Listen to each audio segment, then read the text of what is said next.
Welcome back, everybody, to another edition of the Philosophy Club Radio Hour. It's our hour, folks. The Halloween hour. The Halloween hour. Spooky. Okay, folks, so we're back here. I guess this is the last meeting before the radio show before Halloween. So it's a real spooktacular.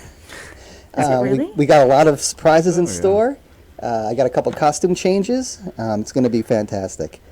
All right. Yeah. So listen, everybody. This is KDUX Web Radio, broadcast live from KDUX Studios, located in Richland Campus, Dallas College, Dallas, Texas, United States of America, planet Earth. I am Professor Jeff Manzi, your Philosophy Club co-advisor, faculty co-advisor. I'm here with a group of officers and a couple of my faculty colleagues / co-advisors. Welcome, everybody. Welcome. Now, I have to say this. I am about to embark on a trip to Walt Disney World.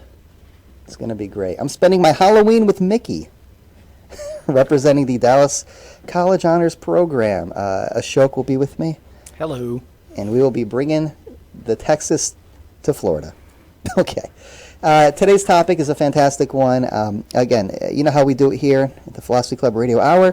First half is sort of a quackback, I believe is the term nowadays, and where we discuss the discussion that happened during the Philosophy Club meeting. Philosophy Club proper meets every Wednesday from 1 o'clock to 2 o'clock in Nietzsche's Hall, room 133, where the magic happens. So last week's topic was the relationship between intelligence and violence. And, of course, we're going to get into it. Now, next week's topic, voted on by the students. It was a tight vote. Went to the prison system. So we'll be anticipating some questions involving the prison system. Again, Ashok will not be at the meeting. I will not be at the meeting. We're going to leave it up to our trusty co-advisor, Professor Luke Ulrich, as well as the student officers here today. So I guess we'll begin with the actual topic at hand last week, which is, again, violence and intelligence. So the way I framed the topic was something like this. And again, I was deriving from previous meetings and considerations expressed by the students thereat. We have this rationality thing. We have this faculty for intelligence or reason. And one would think that given such a quality of existence, and given the way in which we are able to sort of step back as humans from our immediate environment to the point where we're not merely stimulus response, it's not merely dashboard knowledge, as my old professor Robert Wood used to say. One would think perhaps, that this allows us or affords us the kind of intellectual distance to quell conflicts in a civil, rational way, becoming of our rational nature. Having said that, somehow, some sense, our intelligence has allowed us to devise, to invent, to scheme up some of the most sophisticated, complicated forms of violence, of torture, of suffering. And so this begs the question, does intelligence necessarily lead us to these kinds of inventions, these kinds of conclusions? Keeping in mind that forms of torture, forms of suffering, forms of violence come from our understanding of what a human being is and how a human being experiences pain and the variety of pains experienced by a human being. So the question becomes this: is violence necessarily a natural or organic result of our inherent rational nature? Or perhaps you would think the opposite. Or maybe we're a mix of both, going back to the human nature topic from a few weeks ago. I'll turn it over. I guess, now that I've talked for 4 minutes, let's make introductions. We'll start all the way at the end there. Hello, this is Professor Ulrich, and hello. How's everybody doing? I suppose before I answer anything, I'll allow the rest of the introductions to get going. Hi, this is Tiffany Murphy. I am an adult student here at Richland College in the middle of a career change, going from graphic design to law school. Awesome. Hello. And you're also the president of the Philosophy Club. This is true. Great. Hey, this is Colleen, student here. Nice to meet you. Hello, Colleen. And Colleen is an officer as well. Yeah. Don't just introduce your name. Introduce, what you're doing here. Why you're here. Colleen loves philosophy. Next. Karine. Hi, my name is Karen Patrick. I'm a student of Dallas Richland College. I am here because I love philosophy. It's teaching me a lot on how to enjoy the question and answers.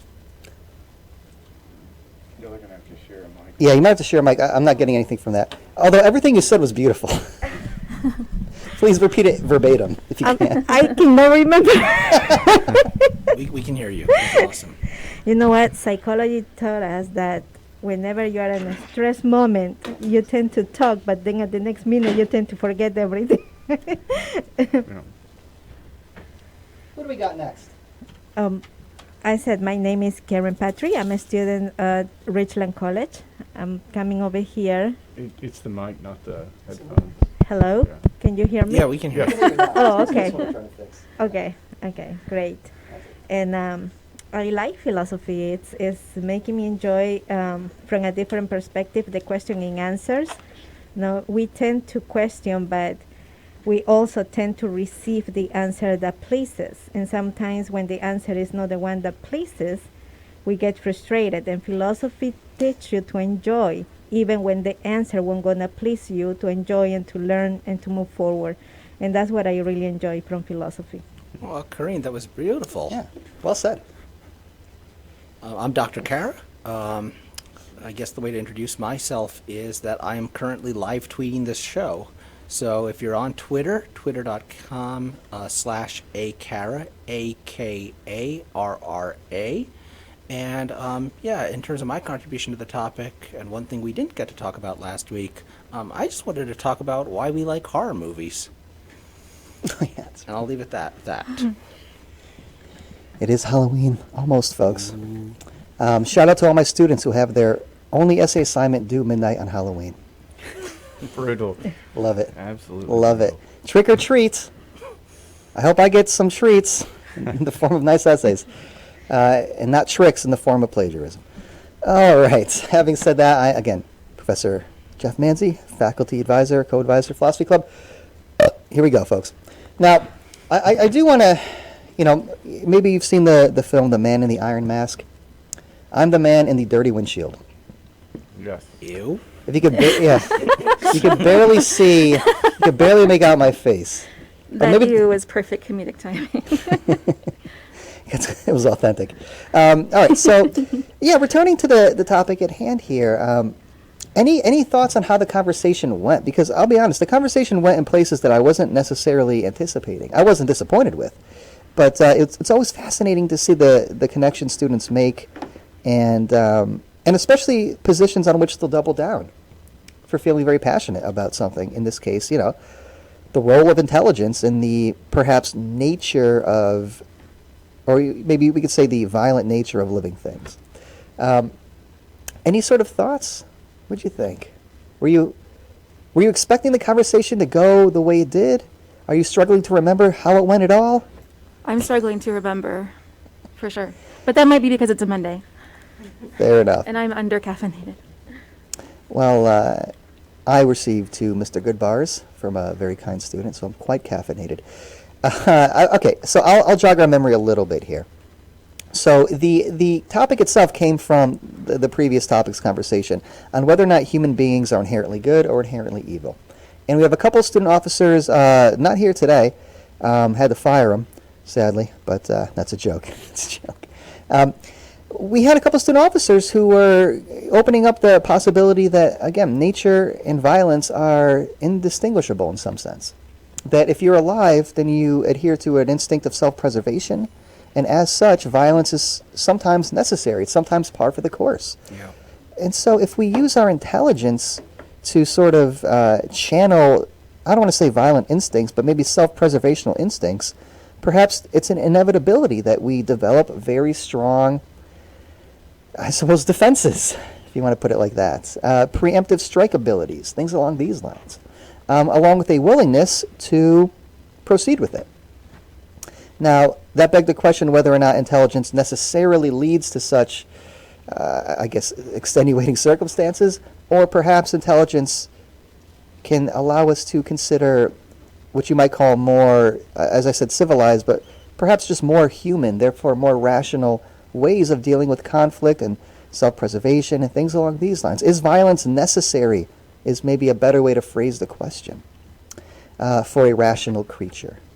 So, having said that, do y'all think violence is a sort of necessary organic outcome of possessing intelligence? And not just, I don't mean necessarily for an individual, but, by and large, for a nation of humans, you might say. That'll do it, folks. Thanks for tuning in. It's been a riveting conversation as usual. No, what do you think? Okay, we'll start with the micro. Do you think that violence is ever necessary for a human being? If you want to survive, yes. I mean, Okay. on the most basic level, on the most primitive level.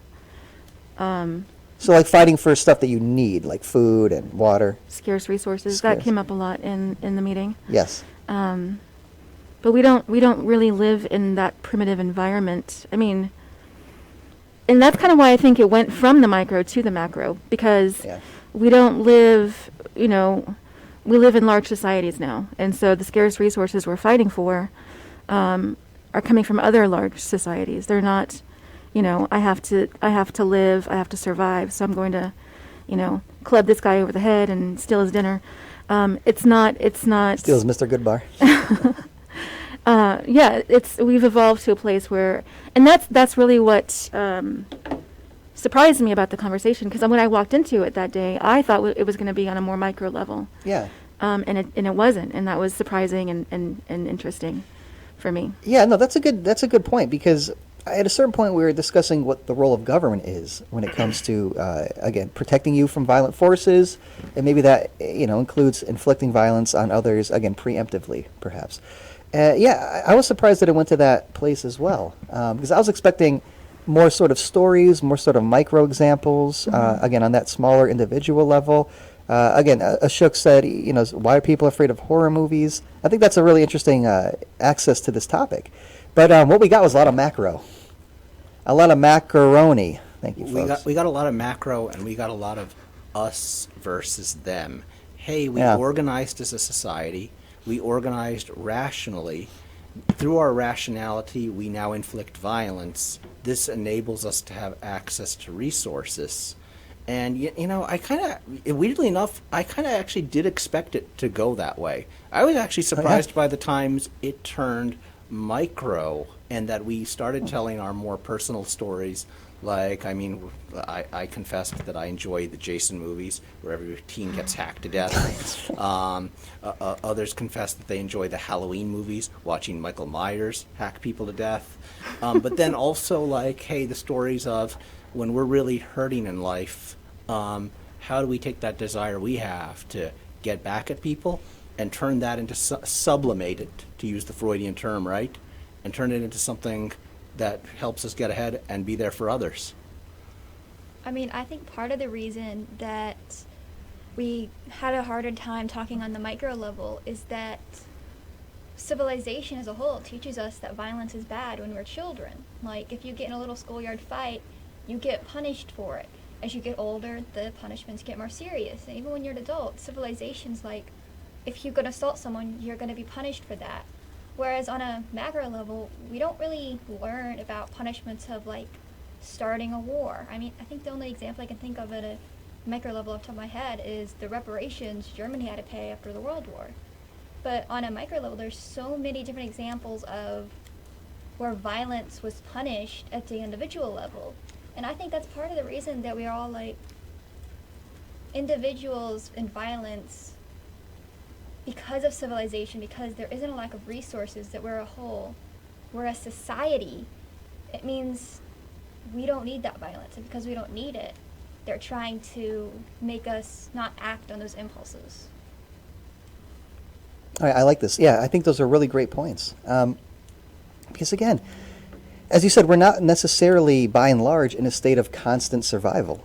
Our survival is more or less already taken care of. We don't worry about it. Maybe, on minor levels, like, I have high cholesterol or something like that. I'm speaking personally here. But by and large, we don't necessarily have to fight, tooth and claw for basic necessities. Now, of course, there are certainly exceptions, but given our current state, it seems like the need for violence is only justified out of necessity, and if it's not needed, then why ever be violence? And I think that went back to something else I think Kelson was saying, which is it's more than just necessarily an instinct for survival, that violence is somehow perhaps, and I don't want to misquote him, but violence is somehow more natural even in just generally speaking competitive terms, competitive situations. Now, here's what's so fascinating about humans. Because we have reason and intelligence, our notion of violence can transcend perhaps the literal violence. So I can't, or maybe, I don't know, it depends on what you think. I don't think I can emotionally harm my pet, like emotionally harm, because the pet doesn't have enough emotional awareness. I think, if you could take an irrational animal and subject it to quote-unquote violence, everybody's going to assume it's physical. Now, with human beings... Have you ever owned a cat? No, not really. I'm allergic to cats. Can you emotionally harm a cat? I think, well, I rescued my cat, and she was the most... I got her because she was the most unlikable cat there, and I'm always rooting for the underdog, right? That's why Luke is friends with me. I wanted to give her a home. But I think she was traumatized before we got her because of how she interacts with us. I see what you mean. Okay. She's scared of any small noise. She's gotten better since we've had her, but I think you can emotionally harm. Okay, no, that's a fair point. Yeah, I mean, I rescued my dog as well. A couple of saints over here. And when I first got him, if I'd raise my hand for to reach something off the shelf, he would cringe. But I think that's more conditioned, stimulus response. What I meant was I can't go to my dog and be like, "Hey, you want my attention? I'm going to go next door and pet the neighbor's dog." How's that going to make you feel? I mean, you're going to hate it. You come You know back what I'm saying? smelling like another dog. All right, well, let's not get lost in the example here. Folks. No, I think this. I actually really like where we're going with this conversation cool. because we've been spending so much time talking about the rational animal, but what about the animal part of that? Yeah. And if animals recognize, hey, we're being treated gently, and they have some kind of, they're not perfectly averting violence. Was that a pun? Perfectly. Perfectly, exactly. Right for that cat, which is going to claw my face off, right? But yeah, if they can be, if they can recognize that gentleness is something worthwhile, I want to hear more from you guys. Good point.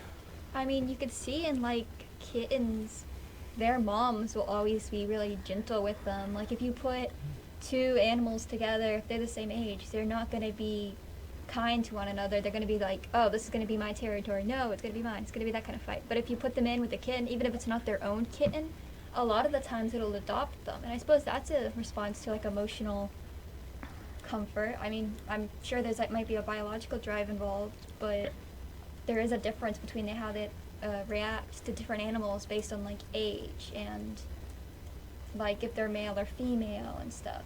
So That is interesting because I was listening to a psychology podcast, and he was talking about animals and how Shout out psychology. the animals will stick together and they give out warning cries for their other, a monkey will give out a warning cry so that the other monkeys can hear it, and that's risky for that one monkey, right? But if you put different species together, they don't have each other's backs in the same way. It's interesting. Yeah, and so again, I bring this stuff up because, and I like what you said there. I want to return to this notion of maybe, non-violent forms of, settling conflicts. Maybe that does have something more intrinsic to it than merely a source in reason. And I bring this up because I was going to say human beings are able to develop, again, a lot of different forms of violence. So this was something that didn't come up, and I thought maybe it would have, and it's fine. But what constitutes violence? Yeah, I think probably one of the things that popped in my mind immediately is right down the line of what you're thinking, Schadenfreude. So there's a German word that means there's an aspect of us which enjoys watching other people suffer, and you actually see it in some of the shows that we have. So if you look at what's the show where everybody sings? Which one? Glee? Glee? Oh, American Idol. Oh. So at the beginning of American Idol, they always put somebody who's terrible purposefully, because we actually enjoy watching them fail and doing something that's embarrassing, and we laugh at it. Maybe somebody will trip and we watch them fall, and immediately people around will laugh at it. And there is this aspect of us where, although I wouldn't call it overt violence, but it is an enjoyment of watching other people suffer.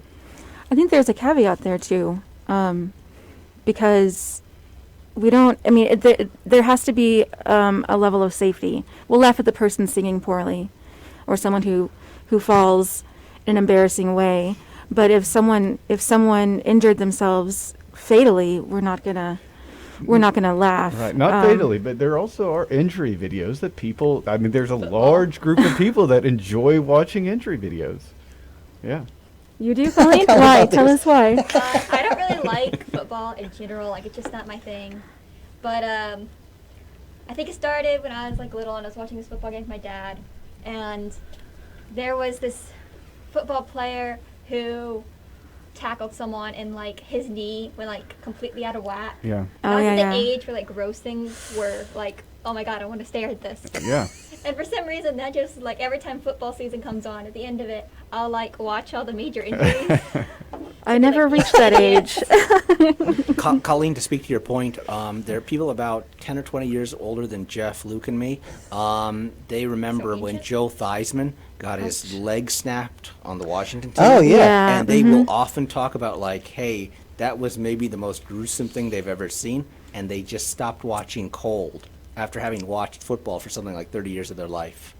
It was so gnarly. By the way, I will say, if you look up videos like this online, like Colleen were talking about, they have at least 10 to 15 million views on them. So this is not For a sure. small group of human Yeah. beings that enjoy watching this. This is a large group of people. What, hashtag epic fail? Right? Something like that. Yeah. I just want to add that in marketing, there's this negative psychology trick that you can utilize to get really good numbers on your marketing presentations. You know, that's what we see it a lot in politics. You know, they gonna journalism will promote a lot the commercials, pointing out things that it really bring people so angry about it.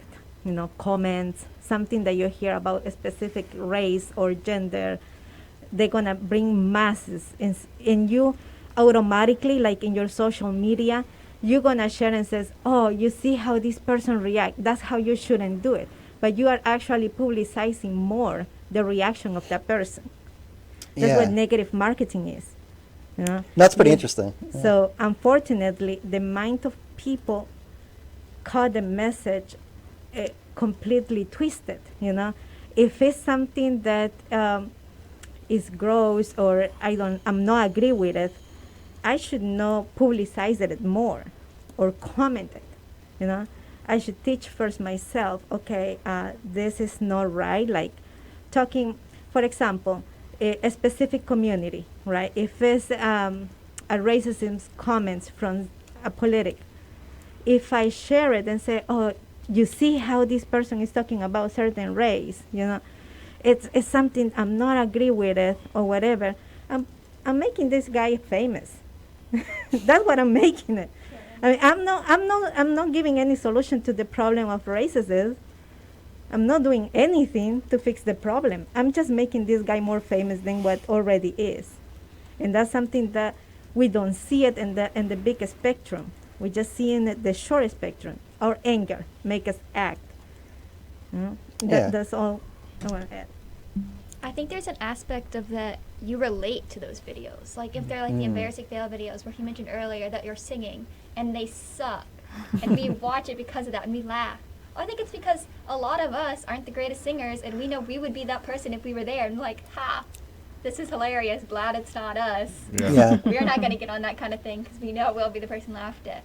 Or like you see someone tripped, like drop their school bags, like you're probably going to laugh. I mean, you may go and help them up, but their first instinct is going to be, oh, I'm so glad that wasn't us because it's happened before. And it's really annoying. Yeah. And like she was saying, like if we videotape someone and it's to like get them mad or angry or stuff, it might not actually do anything, but we're all going to be like, we know someone like that. we know someone who is racist, or is that Karen, or just any one of those people that we know and we relate to, and we find it funny because this is like, oh, they're experiencing the exact same problem we are, and they're states away.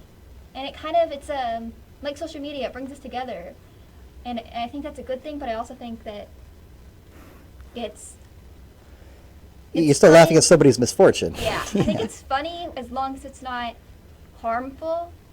But then, But like then I it's not said, funny.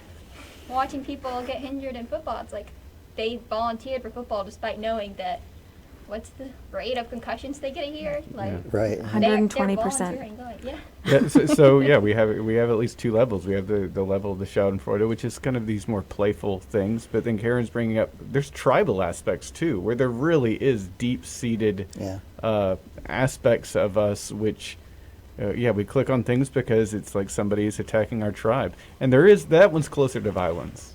That's probably something that's closer to the violent aspect of human beings than Schadenfreude, which is more of a just kind of enjoyment at some of the negative circumstances of life. Just want to add something because I got into this question to myself on my previous writing of the free will, Nice. and this was a really good example that I asked myself is if I'm seeing something negative and I'm sharing it because I share the angriness, right? If for example, I think we all know that one politic before said that all Hispanics that come here are narco traffics, drug dealers or whatever. Okay, I am Hispanic, I'm not like that. So it hurt my feelings. In my social media, my first chance is I want to share this, whatever, so everybody can notice my angriness about it. By my free will, when you have self-awareness, comes into stop that reaction and think, am I really sharing my angriness out of my irrational self, or I have the ability and the capability to transform that into my rational self and think that I won't gonna help this guy to be more famous than what already is. So I do have a free will to decide which choice am I gonna take, or all my choices, if all my choices are a reaction of neuropsychological part of myself, okay, I understand that, but I am not only a physical matter. As a human being, we are unique, right? And we are physical matter, and therefore we have biological, neurological reactions, but we also are soul. And the piece of soul that we are is totally unknown, even to the scientific communities. So that's where my self-awareness come into place, how much I can disengage from the behaviors already learned and do my own statement and do my own choices. Yeah, and I think that's a great point. I love everybody's contributions. Yeah, so that might be a nod towards, again, what was brought up earlier, sublating or sublimating, depending on using your, as you said, capability to rationally step away from the immediate surroundings to say, you know what, I can have a more rational response to this. I can respond to this in a way that isn't purely animalistic emotional impulse. I can be strategic or calculating with my response. I could be aware of, if I just put this guy on blast, all press is good press. I might be actually helping the cause just by bringing attention to it. So yeah, I think that's a good example because it suggests that there are alternative ways to avoiding violence. But that gets back to the bigger question: is that still just a different, higher, more refined form of violence? So, what you hear a lot nowadays is the status of, say, words. Words are violence. Words can be violence. And I think words are only violent when it comes to, human beings, because we perhaps have the luxury of knowing a non-violent environment, unlike, most most animals in the animal world, especially wild ones. And so I guess, pushing the conversation a little bit in this direction, I am curious, what do you take violence to mean because again, we spent so much time talking about intelligence last time, but we all kind of just assumed that we understood, and we all had a similar understanding of violence. Again, I think of somebody like Emmanuel Levinas, who says, again, violence is any sort of subjugation of the other by appropriating their otherness into your own. That's fascinating because there's not necessarily a physical component to that in all circumstances. And I'm not talking about bullying or anything like that, although perhaps we could discuss it, but more along the lines of getting back to what was said earlier about laughing at people falling or getting hurt or something like that. If you make jokes about people's unfortunate circumstances, is that violence?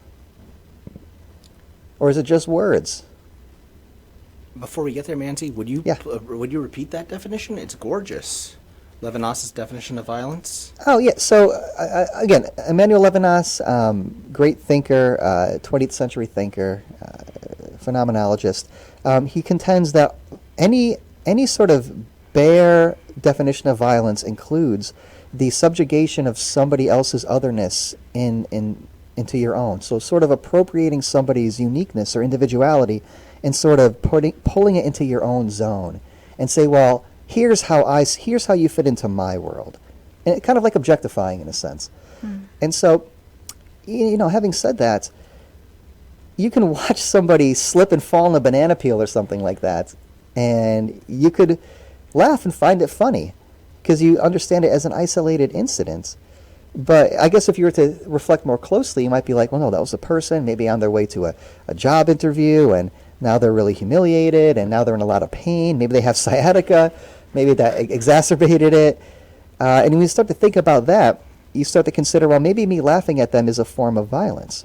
But then you relate that back to, like, people who still have to fight and scratch for even their bare essentials. I mean, somebody from that perspective might be like, no, those are just words. That's not violence. Yeah, I think if we kind of view ourselves as we have this sphere around us where everything that goes on in our lives is kind of with our inside of our own sphere. And it seems like violence is taking something that's outside of that and just making it into my own sphere. Yeah. And we kind of do it with everything. So if I'm if I'm a vegetarian, what I'm going to do is I'm going to take something that's within my sphere. I go to the store and I buy some chicken, and I'm going to take more information. I'm going to try to push it on you so that you realize what's going on. I'll make you watch what's going on in factory farms. I'll make you watch how they're killing the animals and things like that. So they're taking things that aren't in your normal awareness and bringing them inside. It seems to be the same thing that we're doing when thinking about people that are slipping and falling, taking more information that we didn't know about, contextualizing it.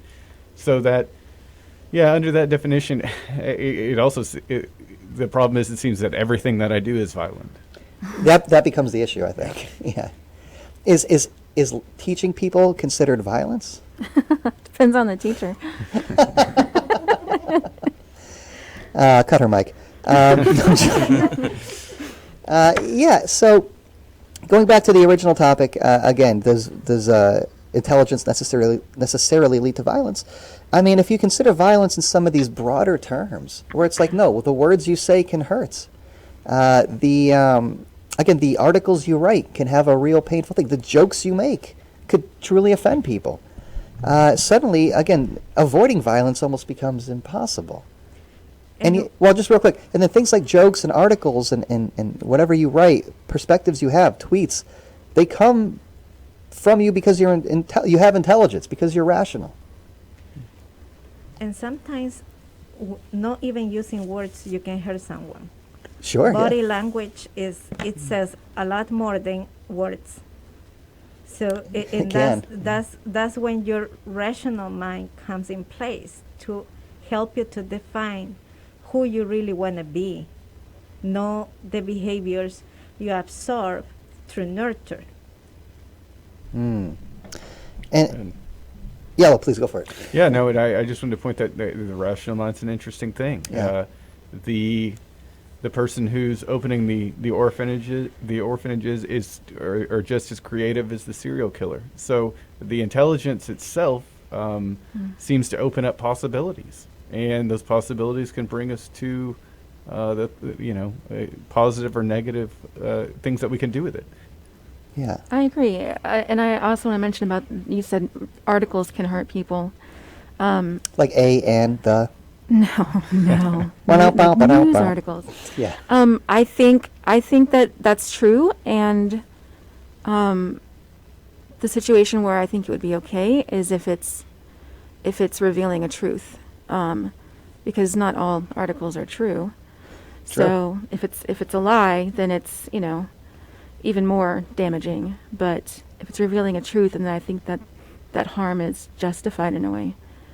Oh, okay, that's interesting. Wow, that's really getting to the core of it, I think. So maybe intelligence ought to give rise to a kind of violence that's I don't want to say like cleansing, but the pain comes out as a result of a realization that is ultimately beneficial. Correct. Maybe something like Yeah. that. Okay, so the So violence like- is justified. So like a meaningful Interesting. violence, whereas before it's not violence for the sake of violence maybe, but violence for the sake of a singular goal, whereas with intelligence, violence has multiple goals and that it gives meaning to it. Like animals, they'll fight another animal for food. That's its only goal. It wants that food.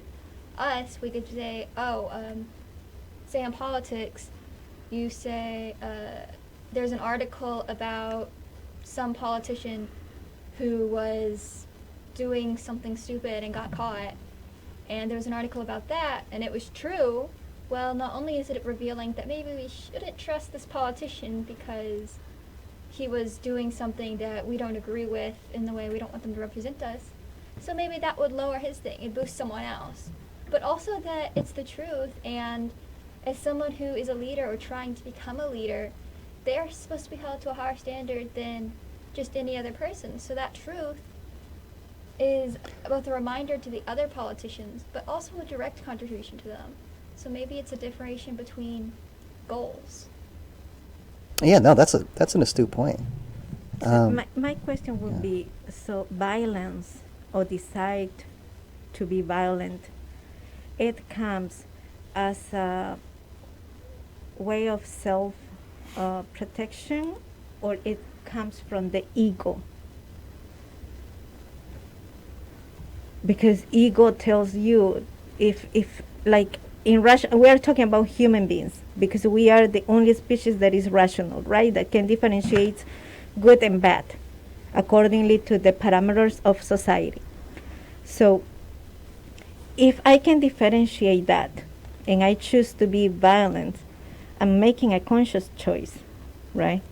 But it's coming out of my surviving state, or it's coming out of my ego. Do I really need to fight a war to protect my country, or I'm fighting the war because I want the oil or whatever from the other country? So it's coming out of protect my country, it's coming out of my need to get what I need, but from my ego, not from the protection. Because if there's other ways to generate that same energy, why I need to fight that war? I think that Yeah, really eat that microphone. Yeah, pull it nice. Yeah, perfect. I think that part of it is you seem to be switching between like macro and micro level. Like an individual, are you fighting specifically for the protection of your country? Colleen, I'm sorry, you got to get closer to that mic. There we go. Thanks. It's like, are you as an Perfect. individual fighting to protect your country? Or is the country itself fighting for oil and stuff? Because I think that's two different things. Because nations are going to be trying to do its best for its nation. That's part of the idea behind the government. It's protecting its citizens. It's making its citizens' lives easier. Whereas individuals may join the army or navy or whatever to fight for the protection of its country. And if that means they go out and fight for gains for its nation, I think that still counts. At the same time, you might not be fighting for your own country, but you could be fighting for others, like human rights. Because if one country is allowed to violate human rights in the UN or whatever, well, then maybe your own rights aren't as protected. Or because you're part of the UN, you've made an agreement to try and protect these civil rights, these human rights. And while fighting for them may not directly benefit you, I think it benefits humanity for everyone to protect rights. So I think there's a difference between individual self-protection and fighting for goals like oil and money or human rights or whatever else we get into a war for. And I also don't think it's a singular goal that we get into wars for. I don't think there's ever been a war started for one meaning.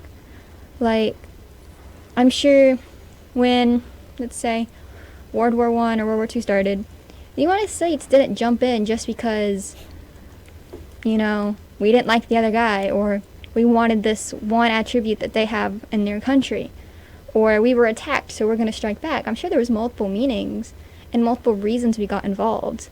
Because if there was only one meaning, then I think that takes away from the idea of the rational animal as a species. Because, like as I mentioned earlier, it's multiple reasons is what makes violence justified for us. And so I'm going to say that what you were talking about is two different ideas as individual and at the micro level. Okay, but who supports the micro level are not the individuals.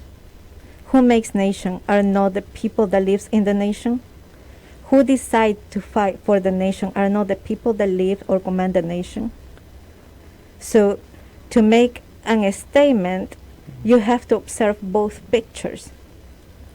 Because, yeah, you go to the army, whether you like that life, you know, because you see your grandparents, parents, uncle, everybody joining the army, and you grow with that mentality, I like it. But as an individual, that you're going to fight and be part of the country, you really like the army, or is a behavior that you learned through your life and you think you like it?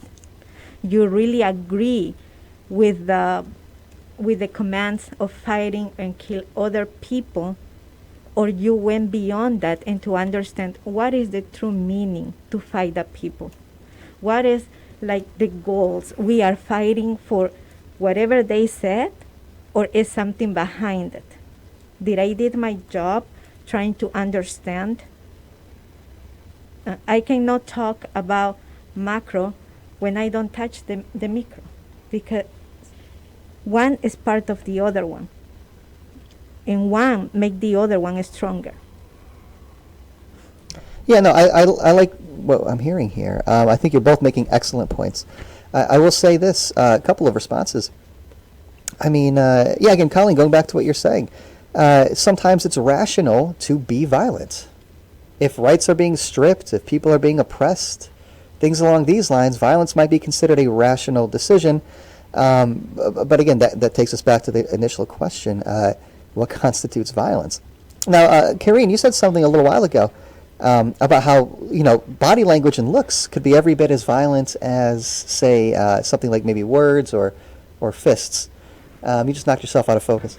But, and I bring this up because I think there's something to the notion that even like gestures or looks can be violent. Now, obviously, flipping somebody the bird is a gesture that usually leads to violence, if you do it to me. But I'm joking, of course. I'd lose any fight I was in. But having said that, it takes an intelligent creature to interpret the gesture as antagonistic. You got to be able to understand on some level, oh, this person is trying to, you know, enact violence, maybe in a very, again, intangible way, again, not physical, but this person's trying to insult me. This person's trying to demean me. That also, so I guess what I'm trying to say is it takes intelligence, or I guess we could put it in the form of a question. Do you think it takes intelligence to recognize oneself as a victim of violence? Yes, I do. I mean, depending on the violence. But yeah, but Okay. in society, yes. I mean, if you think back to Shakespeare, Romeo and Juliet, they talk about biting your thumb. Do you bite your thumb at me? Oh, yeah. That was considered an insult. If Right. you didn't know that, and when I read that in school, like that had to be taught to us what that meant, because nobody knew. We're not in Shakespearean times. Right. So, yeah, I think there is a certain amount of intelligence that's required to understand. Yeah, I think this brings together Karen and Colleen's point at the same time. Is Karen's correct? There are only individual actors. There is no government out there acting. There's just a bunch of individual actors. But they're acting under the aegis of, they have either the social behind them that you have to interpret, or the governmental idea behind them. And so, yes, even though it is just an individual actor, they have something behind them that intelligence recognizes. I think in the previous discussion I said something that the same amount of intelligence is needed to heal and to hurt. So we need to be intelligent to decode what the other person is trying to do to us and also to react towards that. We need the same amount of intelligence. But I think that you need to use your rational self to make the difference on how you're going to react to that situation. Okay. And by the way, I'll say this isn't just humans. So when dogs or wolves fight, the alphas get together and fight. They recognize the social nature of what's going on in their little social pack also. That is super interesting to me, yeah. They do. There is some sort of understanding that, like when I bring my dog to the dog park, I think dogs sense that he's old, and so they don't really mess with him. Like they don't try to like play with him like a puppy because they see he's not going to want to do that, and so that means being less rough with them. No pun intended. Rough. Yeah. Okay. So real quick, we're approaching the time here. We have a philosophy club student officers meeting at 2:30 shop. And it's 2:05 now, so we got to wrap up a little bit. Didn't get to touch the prison system yet, but that's okay. We got next Monday to get into it. Y'all have to lead the quack back because I won't be privy to it. That's right. So having said that, I guess we'll wrap up. Any sort of final thoughts here? Do you think that violence and intelligence are somehow, again, indelibly intertwined, especially when it comes to refining violence to maybe more, I guess, less overt, more subtle forms? Or do you feel as though intelligence is meant specifically to, the needles are flying here, which means I'm screaming. Do you think intelligence is designed to, again, mitigate otherwise violent inclinations? You brought that point up last time in philosophy club that, hey, we designed nuclear weapons and this led to nuclear deterrence. Yes. And I thought it was really thoughtful. And at the same time, one thing that you could see when you brought that point up was everybody in club freeze because, wow, you're right, nuclear deterrence is there. Now what? How do I respond to the fact that we've used intelligence to create violence, and then violence itself has begot a form of intelligence? Yeah. Now what? And so I really love the point about Levinas, and I think that's my big takeaway from this session so far. No knock on any of you, all your points have been great, but that's been really my big. But mine are better. That's been my really big takeaway because, the Levinas point has its problems. Like this can go too far. We can start imagining hurts that may not have happened. Sure. But it is a much better form of reflecting on what we actually do in the world than trying to outsmart ourselves while actually building better weapons. Yeah, I think that's a great way to summarize it. And again, if you're interested in Levinas, let me know. He's a rather technical writer, but We're doing the reading group now. Oh yeah. Are you really? Well, no, I want to do it. Oh, Let's get started. We're here. But I can recommend some excellent secondary sources. So I mean, it seems like everybody over there is in agreement. By the way, I don't make better points. I just. We know, We'll call them superior. No, it's y'all are so insightful today because again, I was afraid that this topic was going to be a little too heady, like it's a little too complicated, it's a little too abstract. But the philosophy club really brought it on Wednesday, and y'all really brought it today. I got to say, really great job. So having said that, I guess we do have to kind of wrap up. Was there any other final takeaways? Anything anybody wanted to say? One. Oh yeah, please go for it. So I was thinking that you mentioned earlier about different types of violence, and I thought one of the really small ones, but they seem to be really annoying bits of violence, are bad puns. They just attack our ears. We just want to claw them out. Dad jokes, bad, yeah. I think you need to cut that mic also. Yeah, well, it's about to get really violent. By the way, to give a bridge to the topic for Wednesday, when we're talking about prisons, we're talking about people who think that there is a minimal level of violence of taking away people's freedom, which will increase or decrease the violence of society at large, and that seems to be the idea behind it, which we're going to be talking about on Wednesday also. It's a beautiful tie-in. It's a great segue. Awesome. And again, I wish I could be there for that conversation. I'll be in my own prison of sorts. Yes, Disney Florida. World, how A awful. magical kingdom. All right, folks. I guess that'll do it. Thank you to all the student officers and the faculty advisors here, the guests. Well, not my guests. I mean, this is all of our club. I just have to host because I kind of know what I'm doing behind the mixing board, but not really. I'm Professor Jeff Manzi, faculty co-advisor of the Dallas College Philosophy Club. You've been listening to the Dallas College Radio Hour. The Dallas College Radio Hour.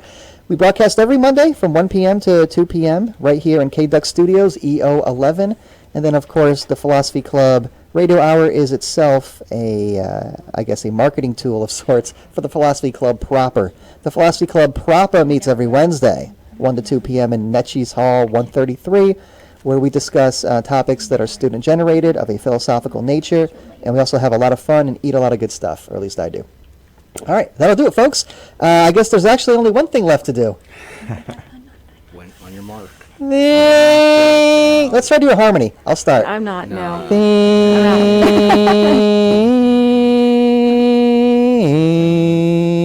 Think about it. Think about it. Think about it. Peace. What did you? Oh. Quack.